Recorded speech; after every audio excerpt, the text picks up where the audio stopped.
student athletes in our program who excel academically. This event, for all of you 3.5 or higher, from the spring of 2015 and the fall of 2015. We had 130 individuals in our program who achieved that mark this year, which is outstanding. It's the largest we've ever had. So I really, I can't tell you how proud I am of where our program has gone academically. I mean, we're just doing a tremendous job. Our overall GPA from every sport is a 3.0 total for our program. It's above the 3.0, which is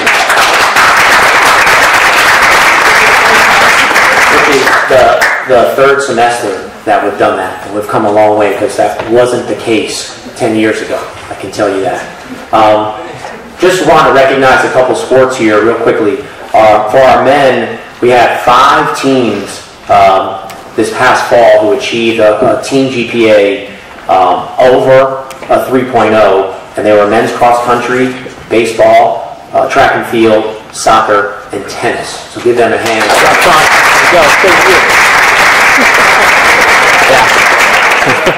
And on the women's side, we had 7 teams, which consisted of women's tennis, swimming and diving, volleyball, golf, women's soccer, softball, and women's water polo. Let's give them a hand.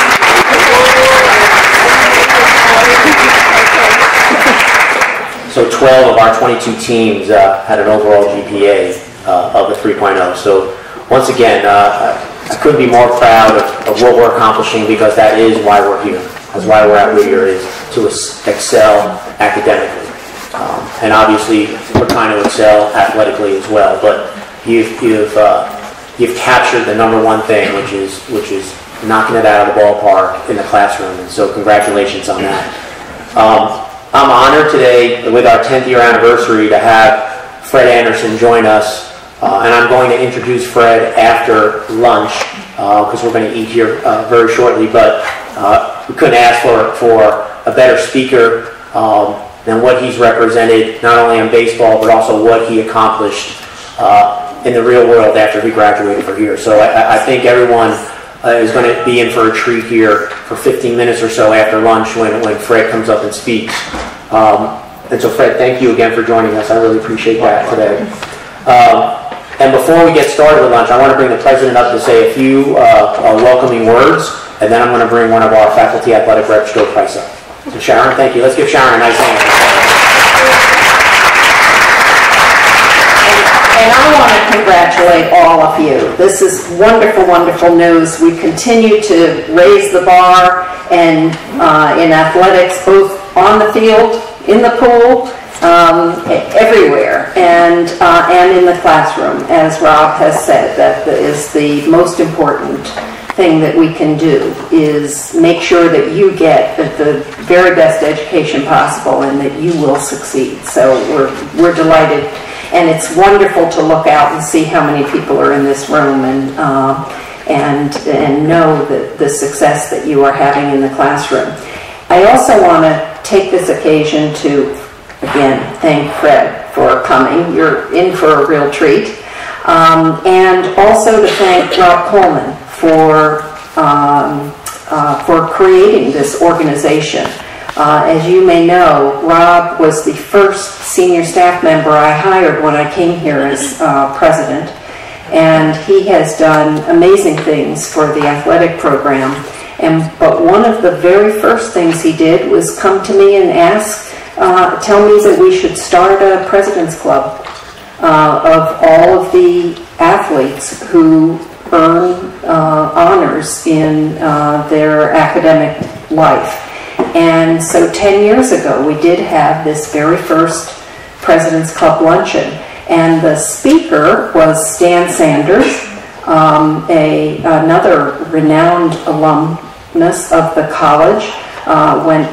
He was a Rhodes Scholar, did so well both athletically and in his scholarship.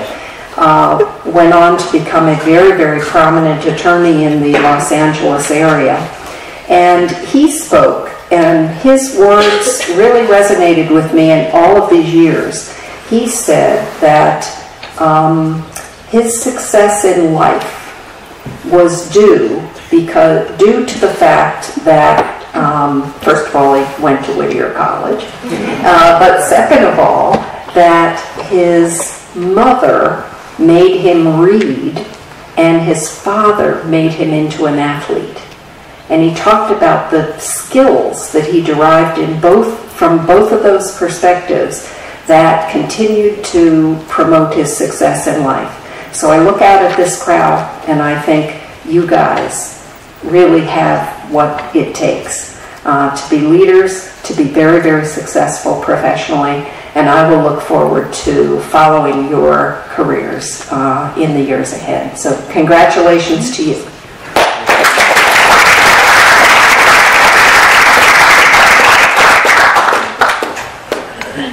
I want to thank Sharon for letting me use the word president in this, because I needed a catchy phrase and it sounded great, President's Club Luncheon, so thank you for letting me use that. And like Sharon said, really, really honored. I mean, we in the 10 years that I've been here, we've gone from around 280 student athletes to right around 480 student athletes. And this room once, maybe had 60 individuals in it, maybe 50. To today, we're close to 100 in this room. I wish all 130 could have made it, but that's what makes this so special. Eventually, we'll probably have to leave this room and go somewhere else perhaps to do this if it keeps growing. But once again, I mean, there's nothing that makes me more proud that we're excelling in the classroom. Now, there's no one who's a bigger competitor than me, and I want to win everything. But certainly the classroom piece is once again what we're here for. So. And Joe, I want to bring Joe up. Joe's one of our faculty athletic representatives. Joe's done a great, great job. Give him a hand. And he just has a few words on the postgraduate scholarships offered by the NCAA. So I want just Joe to speak about that real quickly. Thanks, Joe. First, I'm delighted to see so many of my former students and current students in the room. Congratulations. Second, for the NCAA, annually there are almost 200 postgraduate scholarships offered in the amount of about $7,500 each. Those scholarships are highly competitive. They're divided among fall, winter, and spring sports. The minimum qualifications for applying for a postgrad scholarship are a 3.2 GPA, so you qualify. But for you to qualify with the best preparation, I strongly encourage you to get in touch with Professor Rosemary Carbine in this fellowship's office to be able to prepare well. And what that means is, especially those of you who are first year and sophomore students, to make sure that you get in touch with her at this time so that you can begin to craft the portfolio that will stand you in the greatest strength for competition against a nationwide of strong scholar athletes. We have had postgraduate scholarship winners from Whittier before. It's been too many years now since I've been able to celebrate one of those. Let's do it in the next couple of years. Thanks.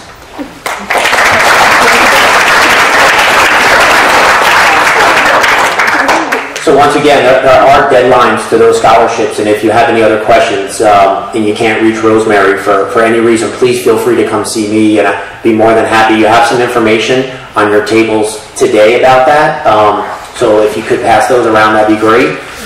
You can see the deadlines, you can see what's mandatory to apply. I'll be more than happy, once again, to help you, and whether I need to write a recommendation for somebody, the president's always available for that, as our faculty members. So once again, let's see what we can do. If someone's interested, freshman, sophomore, junior, we still have time for spring sports this year to nominate somebody, so please feel free to get in touch with me on that. Okay, and with that, we're going to move to lunch. I'd like Fred's table, if you guys would lead the charge up to the back, and then I'll call you out as we go. But when you guys head off, and then you guys right here at the left, football, you guys, when you follow. Okay? Fred and Marilyn joined the board, and I do want to tell you that Marilyn could not be with us today, Fred's wife, and she was ill, has some cold issues going on, and so she couldn't be here today. Marilyn's part of our poet council on campus, and so just tremendously supportive of the institution. But as you can see, Fred was the former executive vice president and chief financial officer of Apple Inc. From '96 until 2004. For a brief period, he was the CEO. And I don't think we could have a better speaker than Fred Anderson to come and talk a little bit about his career as on baseball and what the school meant to him and how it helped him in capturing all those endeavors that he sought upon graduation. And so without further ado, please give a hand to Fred Anderson.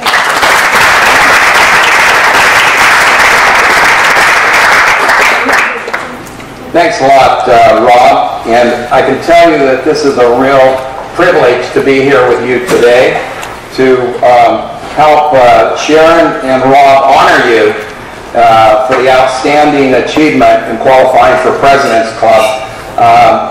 I think it's very impressive to have a 3.5 grade point average and to be able to excel not only in the classroom but on the field of play and still have a normal college life. It's not easy.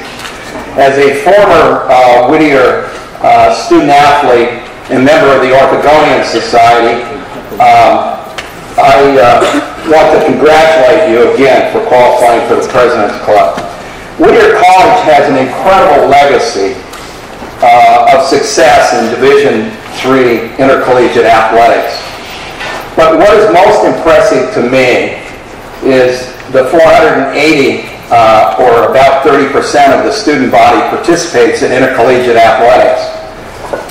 You do it not for the money, because Division III schools can't have monetary scholarships like a Division I school, but you do it for the love of sports and for the competitive, I'd say, experience. I plan to cover three topics today. First, what Whittier College meant to me. Second, the role athletics has played in my life. And third, principles for building a successful career. So let's start with what Whittier College meant to me. Like some of you, I grew up in a middle-class family and was the first in my family to graduate from college.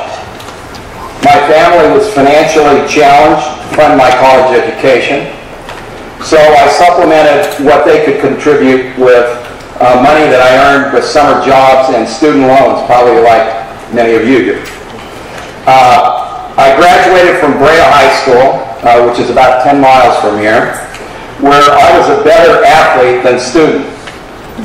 I excelled in both football and baseball, was captain of the baseball team, and was very fortunate to play on an undefeated CIF championship football team my senior year. At the suggestion of my football coach, who was a former Whittier College athlete, playing both basketball and football, I applied to Whittier College. Believe it or not, it was the only college I applied to. You would never do that today. And I was fortunate to be accepted. Early in my first semester, I was struggling with my studies, and it was my original intention to play both football and baseball, but I had to drop football and to focus my energies on my studies and baseball and pledging the Orthogonian Society. My first 2 years were challenging academically, but gradually I developed better study habits, and my grades improved significantly. I owe a lot to a couple of former inspirational professors here at Whittier College. One was Paul Schroeder, who actually was the chair of the business department, and I actually used him early in my career for advice on job opportunities and various things, so I had tremendous admiration for him. I also, the second professor and coach here that I had a lot of admiration for was Wallace Chief Newman. He was my baseball coach my sophomore year, which was his last year in coaching here at Whittier College. And these two individuals helped transform me into a good student athlete. Chief, as you may know, is a legendary football and baseball coach at Whittier College and a member of Whittier's Hall of Fame. He nurtured the character of his players, and perhaps Chief's influence on the character of his players is best captured by an excerpt from President Nixon's memoirs about what Chief meant to him. And this really resonated with me, and I wanted to share it with you. So I quote President Nixon from his memoirs. "I think I admired him more and learned more from him than any man I have ever known aside from my father. He drilled into me a competitive spirit and the determination to come back after you have been knocked down or after you lose. He also gave me an acute understanding that what really matters is not a man's background, his color, his race, or his religion, but only the quality of his character." So I feel very fortunate to have had the privilege of playing for Chief. The outstanding liberal arts college I received, liberal arts education I received here at Whittier College prepared me well for the many challenges and opportunities of my life.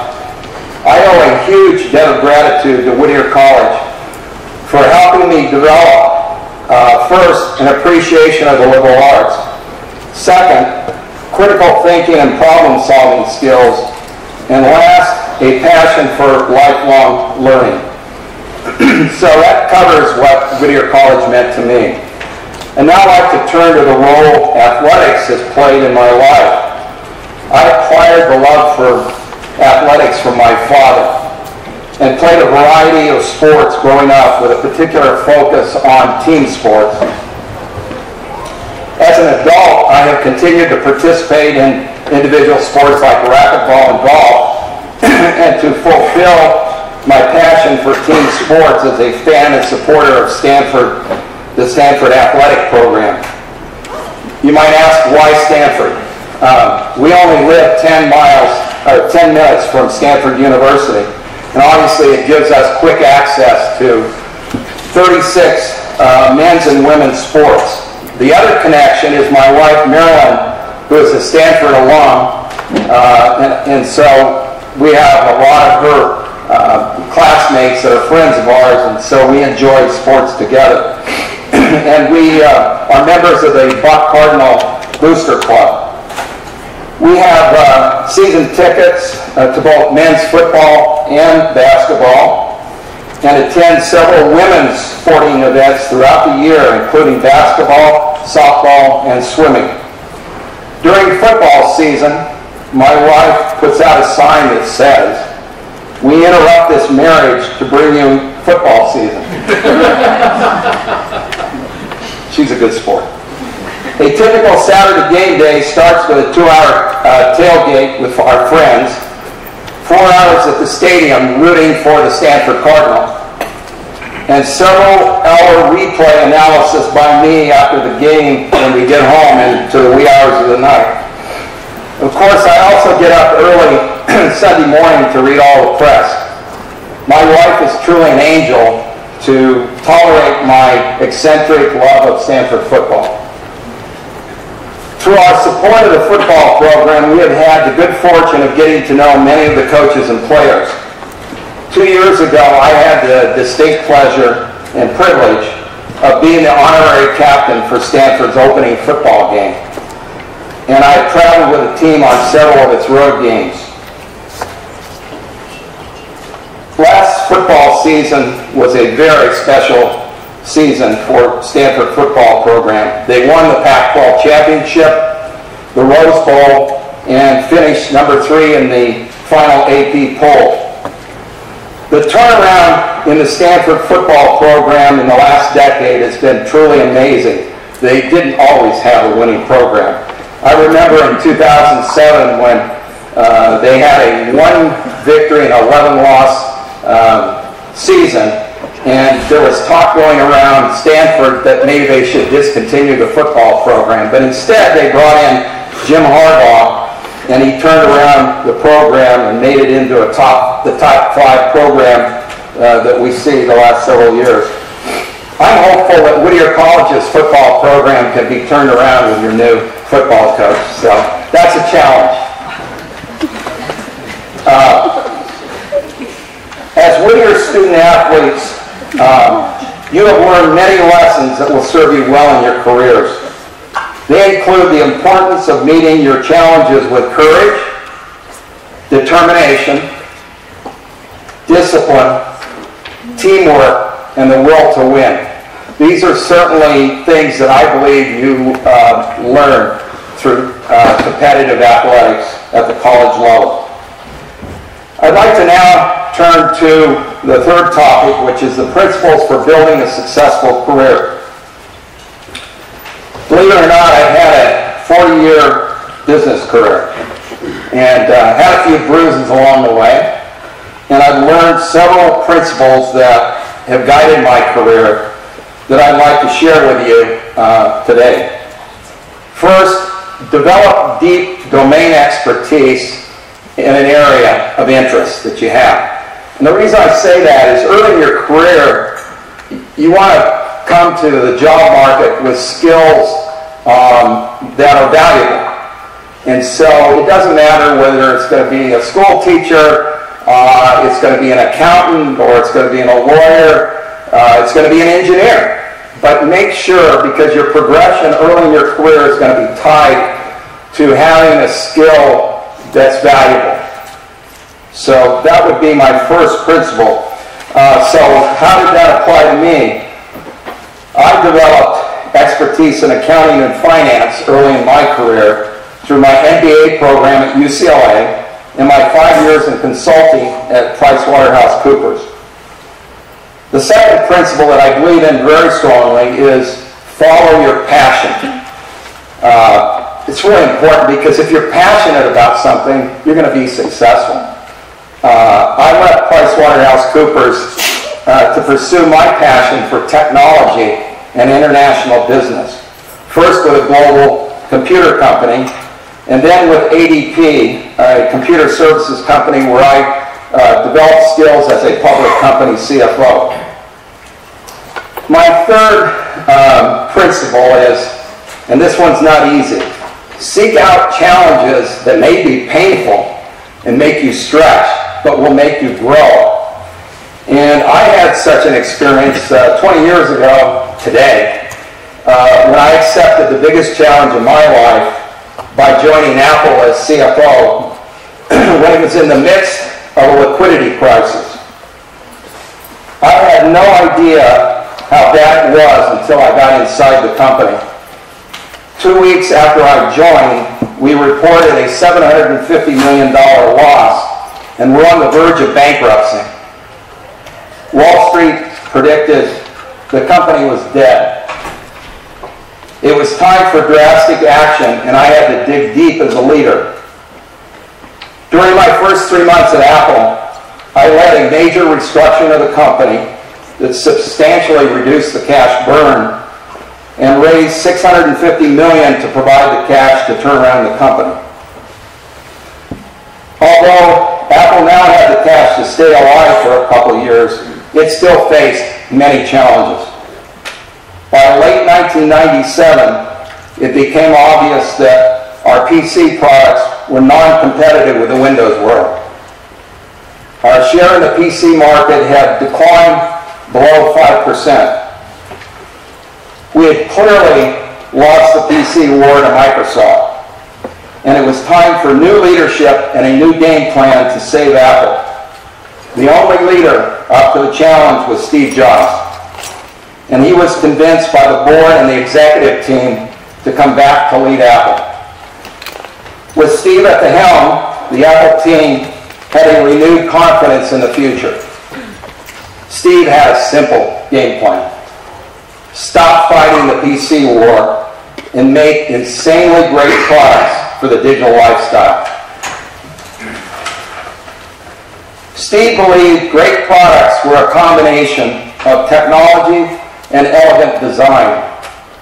He inspired the engineers to create those products. The execution of the Apple turnaround was risky, and it took almost a decade to return Apple to the leadership position in the technology industry that it enjoys today. The resurgence of Apple was driven by Steve's vision and product genius, and the passion and determination of the Apple team to win. The result was the great products you use today: the iMac, the MacBook, the iPod, the iPhone, and the iPad. My fourth principle is become a strong leader who builds great teams. During my decade as CFO of Apple, I attribute much of the success I had as a leader to the strong team that I was able to recruit and develop. My fifth principle is take advantage of unplanned opportunities. And what I mean by that is you can't sit here today, very few people, I certainly couldn't, and say, all right, I have this plan for my next 40 years in my career. It doesn't work that way. You're going to see a lot. It's like a stream. There'll be tributaries. But what you can do is prepare yourself. So take advantage of unplanned opportunities. Be prepared when they come. After the announcement of my retirement from Apple, I was contacted by a well-known executive in the private equity industry who wanted me to co-found a new private equity firm with him and Bono of U2 fame. My initial reaction was, I'm a conservative guy. I'm not sure that, I would fit with Bono, who's a rock star. My wife Marilyn and I, however, after a lot of consideration, decided to fly to Dublin to spend a couple days with Bono and his family, getting to know him and his family. Contrary to my preconception, we found Bono to be a great family man, good businessman, intelligent, but most importantly, he was an incredible, and is incredible, humanitarian who championed the causes of the underprivileged in the world. After careful consideration, I decided to extend my career and make a career change to co-found Elevation Partners, a large private equity firm. During the last decade, we have made several investments in technology and digital media companies. The most successful of these are Facebook, Yelp, and Airbnb. My sixth and seventh principles are rather basic, but I believe they're really important. Never compromise your values. You get in trouble if you ever do that, so don't ever do that. And the seventh one is commit to lifelong learning, because what you learn today, a decade from now, is going to be partially obsolete. And so what you have is the skills that you're going to come away with your tremendous liberal arts education to enable you to continue the process of learning throughout your life. And so I feel very strongly about that. So in closing, these are the principles that I've been committed to throughout my life, and I hope that they're helpful to you. I would like to once again congratulate you on qualifying for Whittier's President's Club. It's an incredible achievement, and encourage you to continue to excel as a student athlete. Your hard work will pay off in your future career in life. Thank you, and go Poets.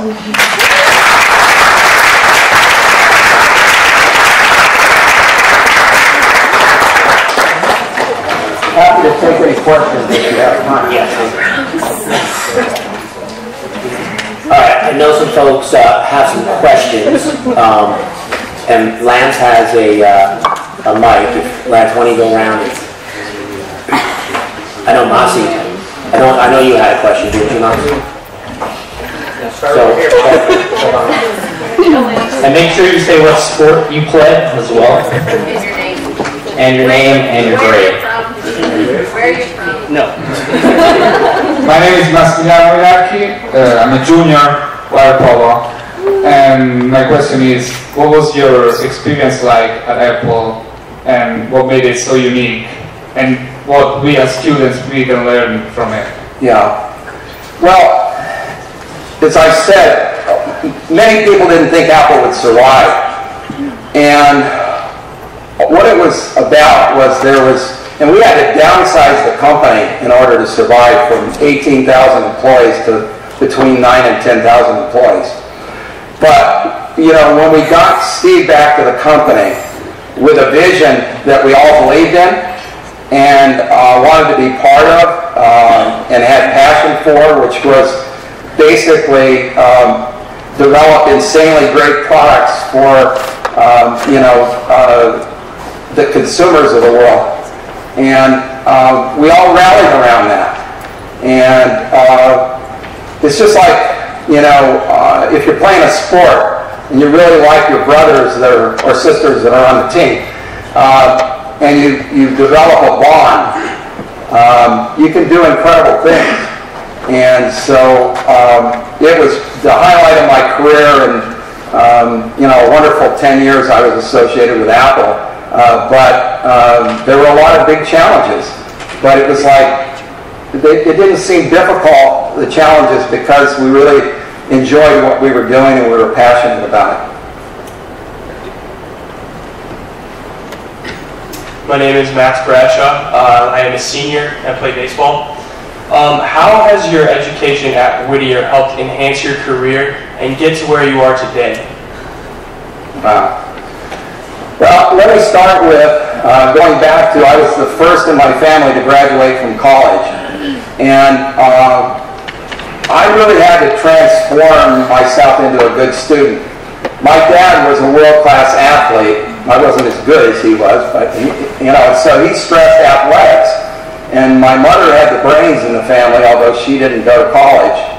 And so Whittier College actually gave me the opportunity in a smaller environment than if I'd gone directly to UCLA or a large school like that, to have close interactions with the professors and to really develop my skills in terms of critical thinking and problem solving particularly.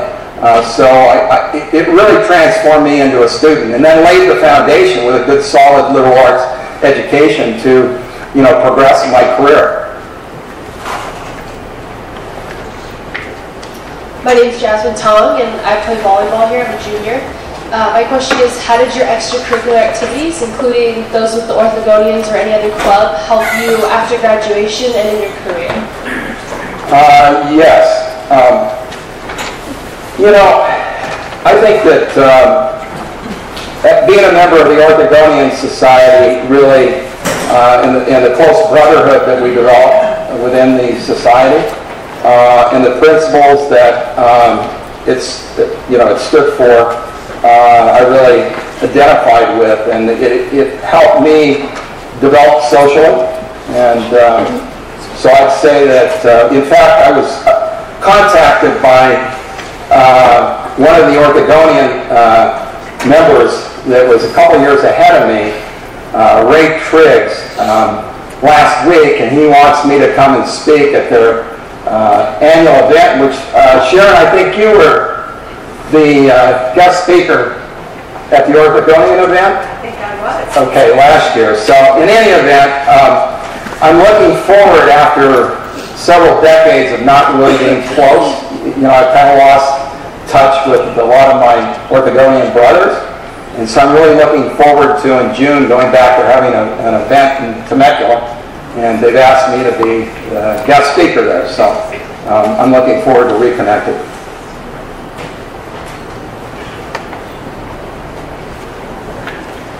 Hi, I'm Rachel Lansner, and I'm a senior, and I play women's lacrosse. I wanted to ask, how long after your Whittier College did you get an MBA at UCLA, and how did your MBA help your career?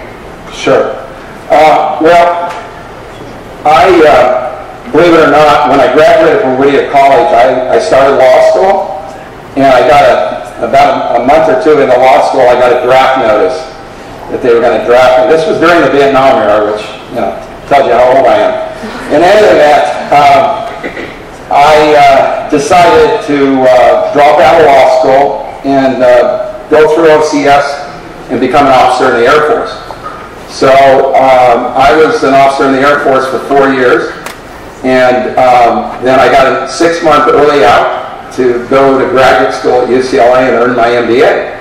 And so I think the experience of being an officer for 4 years further enhanced my maturation in terms of my leadership skills and everything. And I was a very serious student when I went to UCLA and did well there.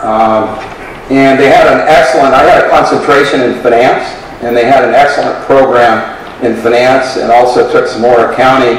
And then I was well prepared and it enabled me to get my job at PricewaterhouseCoopers and earned my CPA while I was there and doing consulting for them for 5 years. So yeah, I had a great experience. I highly recommend, if you're thinking of business, to pursue an MBA. On the other hand, I also encourage work experience in between undergraduate and graduate school, at least 2 years or so, because I think it'll give you a better perspective when you go to graduate school. Hi, my name is Kira Clark and I'm on the women's golf team. I'm a sophomore. I just want to know what your golf handicap is. Oh my God. Well, today I don't have one. I've played probably 3 or 4 times a year right now. I do belong to the Olympic Club in San Francisco. When I was playing, I wasn't a great golfer, but I had an 18 handicap, and the highlight of my golfing career was about a decade ago. My wife and I went with 3 other couples to Scotland, and I think you had to have something like below a 25 to be able to play the old course at St. Andrews, and so I was able to qualify to play there, and I shot a 94 at the old course at St. Andrews, which is probably the highlight of my golfing career, which isn't very good. What's your handicap? You didn't tell us. That's why. Well, I'm sure it's better than mine. Any other questions? All right, let's give Fred a nice Thank you very much.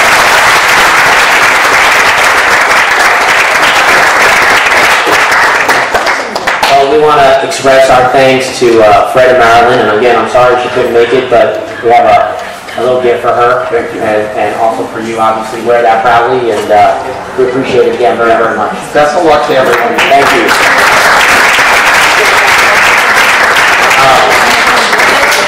Fred will be here for a little bit afterwards if anyone wants to come up and ask him a question in person if you didn't feel comfortable enough asking it with the microphone.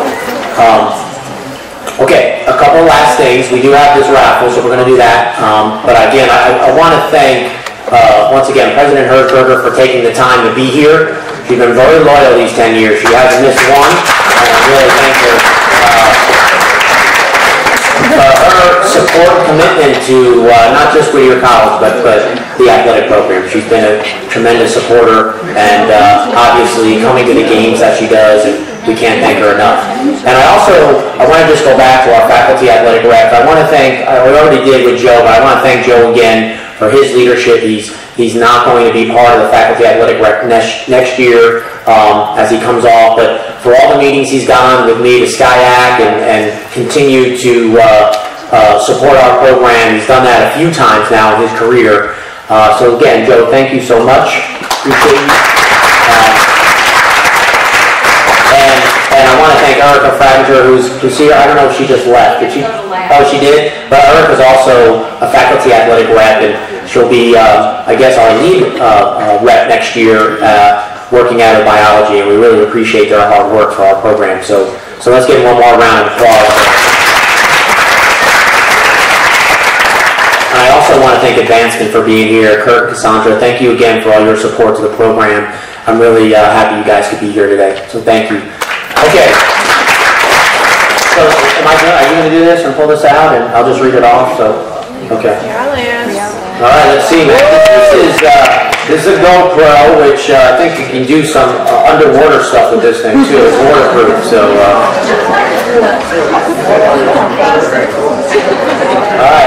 All right, let's dig in here, mix it up a little bit. Who's never won anything ever? All right, I'm gonna pull one of you guys right now. One who's never won anything ever. If I can read this. This is for men's soccer. Men's soccer in the house? Wow, say the ID number.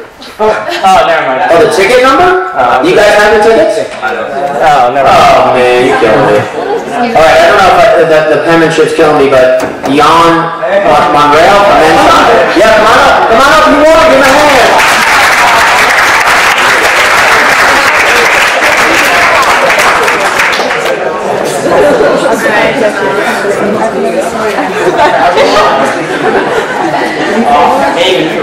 Oh man, I missed that. Did I miss that? All right, congratulations once again. Hey, thank you all for being here. I know you guys got class, but thank you again. Let's give Fred one more round of applause. And feel free to come up and speak to him if you have any other questions.